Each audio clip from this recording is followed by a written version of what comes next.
विधानसभा चुनाव में आज राजस्थान से ज्यादा चर्चा है मध्य प्रदेश की। कांग्रेस नेता कमलनाथ ने अपनी पार्टी का घोषणा पत्र जारी किया है।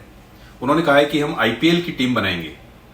घोषणा पत्र कितने प्रासंगिक रह गए हैं। अब तो पार्टियां भी कहने लगी हैं कि हमारा ये घोषणा पत्र नहीं है, ये हमारा गारंटी कार्ड है, गारंटी पत्र है, ये हमारा संकल्प पत्र है, वचन पत्र है। तो इस तरह से नए नए शब्दों में अपने घोषणा पत्र के बारे में बताया जा रहा है।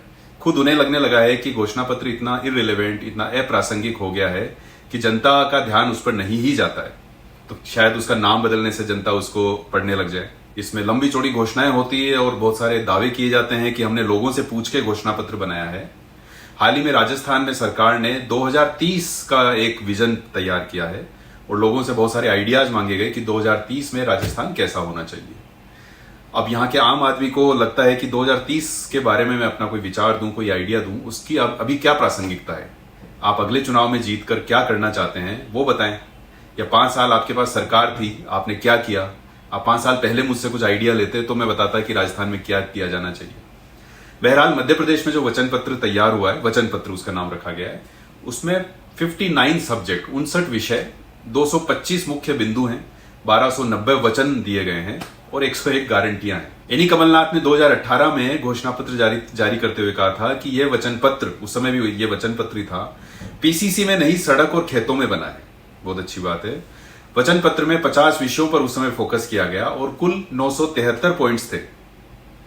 मुख्यमंत्री शिवराज सिंह का कहना है कि 900 से ज्यादा वादे किए गए थे, उसमें 9 भी पूरे नहीं किए गए। बहरहाल कांग्रेस ने कहा है कि हम एमपी में आईपीएल की टीम बनाएंगे। तो ये कैसे होता है, ये जनता जानना चाहेगी। आईपीएल की टीम तो फ्रेंचाइजी में मिलती है और बीसीसीआई अपनी टीम बेचता है और जो खरीदना चाहे खरीद सकता है। बड़े बड़े उद्यमियों, फिल्म स्टारों ने टीमें खरीद रखी है। तो कमलनाथ कैसे आईपीएल की टीम खरीदेंगे, ये जनता जानना चाहती है। और आईपीएल की टीम खरीदने से आम आदमी का क्या भला होगा वो भी जानना चाहेगी। 100 यूनिट तक बिजली फ्री की जाएगी। पुरानी पेंशन की गारंटी। बिजली फ्री का जो मॉडल है, ये केजरीवाल ने सारी सरकारों को ज्ञान दिया है कि भाई बिजली, पानी जैसे मूल मुद्दे, शिक्षा, स्वास्थ्य, ये जनता को कम से कम आसानी से सुलभ हो, मिनिमम पैसा लगने पर सुलभ हो। तो केजरीवाल ने एक टेम्पलेट बनाया, एक मॉडल बनाया और अब चाहे ना चाहे सारी सरकारें उसको फॉलो कर रही है, उसका अनुसरण कर रही है। पुरानी पेंशन की गारंटी, ये एक बड़ी बात है।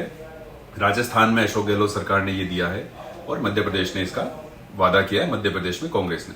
स्वास्थ्य का अधिकार कानून, राइट टू हेल्थ, जो राजस्थान में भी अशोक गहलोत सरकार ने डॉक्टरों के भारी विरोध के बावजूद दिया और उसमें कहा गया कि इसमें मरीजों के हितों की सुरक्षा की जाएगी। मरीज अक्सर ठगे जाते हैं या इलाज में लापरवाही होने पर उनको कोई अधिकार नहीं होता है, ऐसे कथित मामलों में उनको राहत मिलेगी। देश में नागरिकों के लिए स्वास्थ्य बीमा योजना प्रारंभ करेंगे, जिसमें परिवार सहित 25 लाख तक का स्वास्थ्य बीमा और 10 लाख का दुर्घटना बीमा दिया जाएगा।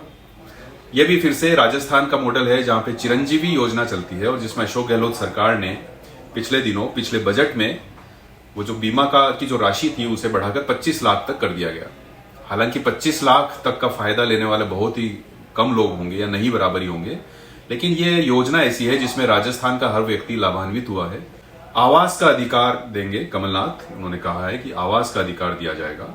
मोदी सरकार केंद्र में पहले से ही हर व्यक्ति को घर मिले, इसके लिए योजना अपनी चला रही है। कमलनाथ ने कहा कि आर्टिफिशियल इंटेलिजेंस का शोध केंद्र हम बनाएंगे। आर्टिफिशियल इंटेलिजेंस इस तरह से चुनावों को प्रभावित करने वाला है। अमेरिकी चुनाव में आर्टिफिशियल इंटेलिजेंस से पहले से ही चीजें प्रभावित हो रही हैं और इसका उपयोग करके तरह तरह का प्रचार, दुष्प्रचार किया जा रहा है। जो होता नहीं है वो प्रस्तुत कर दिया जाता है। भारत में भी विधानसभा चुनाव है, उसके बाद लोकसभा चुनाव है और एआई अपनी बड़ी भूमिका निभाएगी और किस तरह से उससे सही गलत सब चीजें होंगी। पार्टियों को यह समझना पड़ेगा कि इसका सदुपयोग कैसे हो। यह भी समझना पड़ेगा कि इसके जरिए आपका जो गलत प्रचार किया जा रहा है उसे कैसे रोका जाए। लेकिन कमलनाथ ने आर्टिफिशियल इंटेलिजेंस का शोध केंद्र मध्य प्रदेश में स्थापित करने की बात की है। एआई ऐसी एक उलझन है, ऐसी एक पहेली है जिसे सुलझाने में पूरी दुनिया लगी है। अब फिर कांग्रेस का हिंदू कार्ड, उनको लगने लगा है कि हिंदुओं का पूरा ध्रुवीकरण भाजपा के पक्ष में हो रहा है और जबकि हिंदुओं के लिए उन्होंने भी खूब काम करवाए। जैसे राजस्थान में अशोक गहलोत सरकार कहती है कि मंदिरों में दिया बाती से लेकर बड़े कॉरिडोर बनाना, बहुत सारे काम ऐसे करना जो हिंदुओं के पक्ष में किया गया है। गौशालाओं के लिए पैसा देना, वगैरह। असल में हिंदुओं के लिए योजनाएं तो हम ज्यादा चलाते हैं, ऐसा अशोक गहलोत सरकार का कहना रहा है। तो कांग्रेस हिंदुत्व का कार्ड खेलना भी चाहती है, हिंदुओं के लिए काम करना भी चाहती है, लेकिन उसको साथ में अपने दूसरे वोट बैंक खिसकने का डर हमेशा रहता है। तो मध्य प्रदेश में कमलनाथ ने कहा है कि श्री राम वन गमन पथ का निर्माण वे शीघ्र करवाएंगे, पूरा करवाएंगे।